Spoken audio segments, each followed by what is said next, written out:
Apple finally allows us to change the ringtone on our Apple Watches with watchOS 11.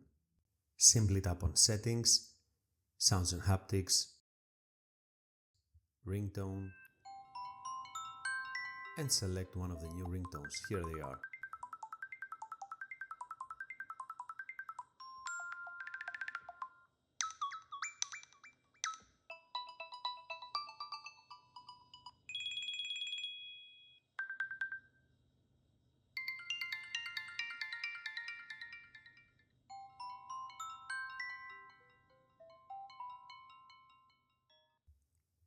You can also change these settings directly from the Watch application on your iPhone.